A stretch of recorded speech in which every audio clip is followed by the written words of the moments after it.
Hello, my name is Miss Jasmine Roberson, and this is my literacy lesson strategy for early literacy foundations, and the topic is the Magic E.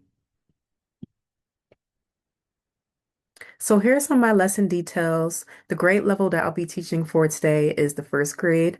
The topic is Magic E or CVCE/silent E words.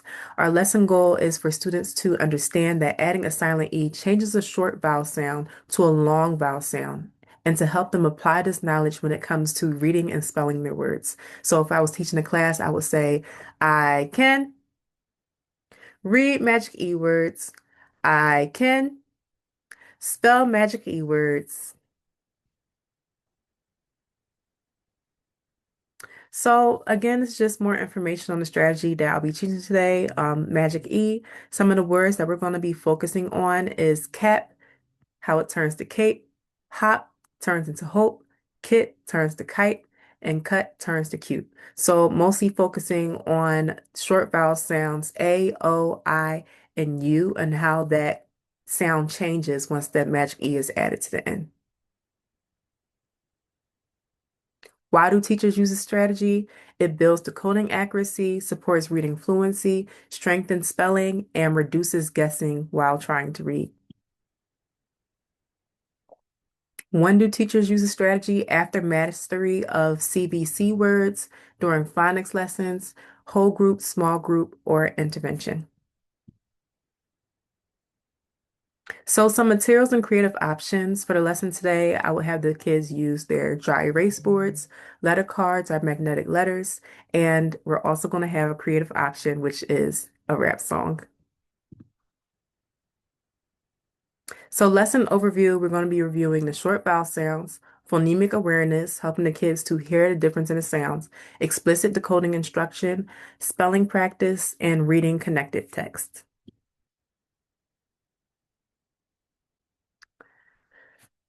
So first, we're going to review it.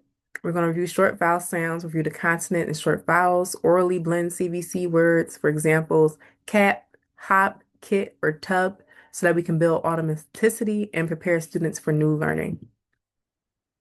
So if I was teaching a class, I would say, okay, class, so today we're going to be learning about the magic E. Has anybody ever heard of the magic E?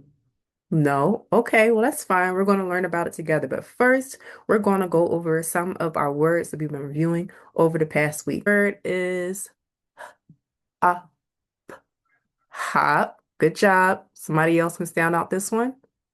Who's ready to learn about the magic E? Okay, okay. Well, I have a friend who knows a lot about the magic E, and she's a rapper. Do we like rap music? Yeah, yeah. She really loves rap music. Are you guys ready to meet her? Okay, okay. Hold on. Let me get her music.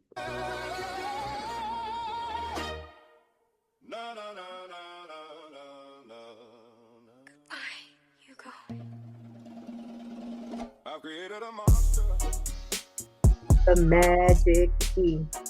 Change the word like one, two, three. The magic E. The magic E.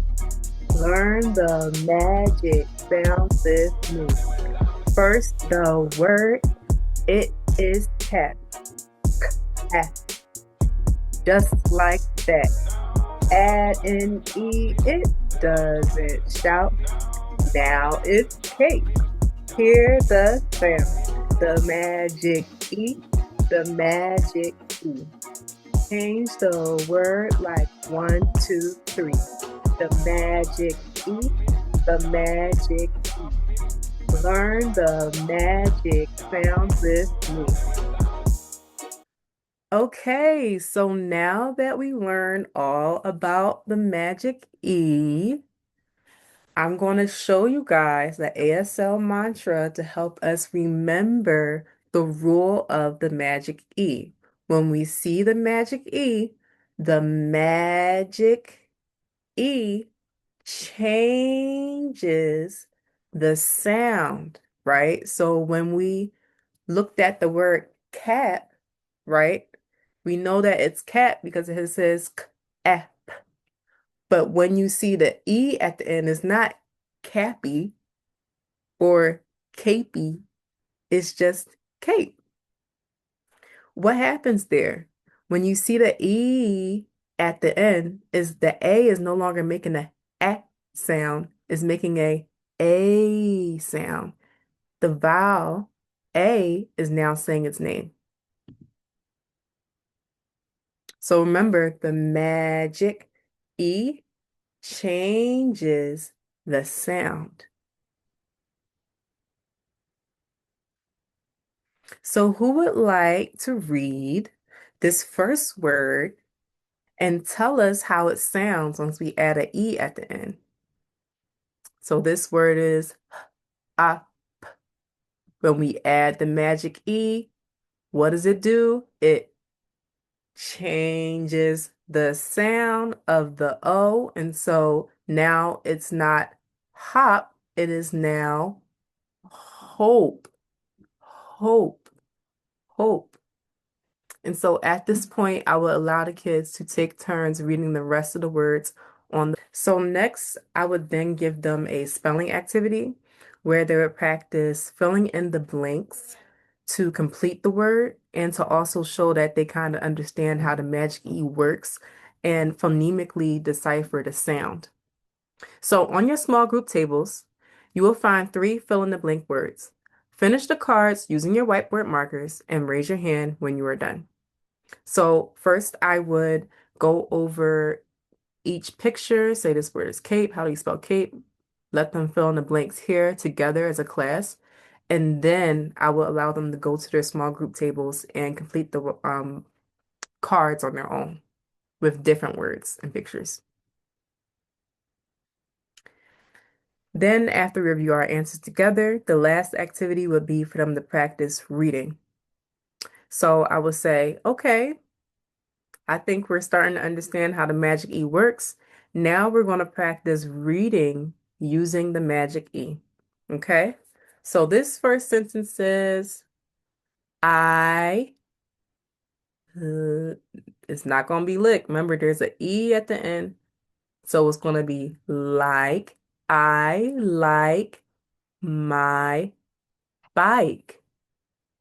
The kite is mine. Good job. So in your small groups, practice reading the sentence cards together. When you are done, raise your hand.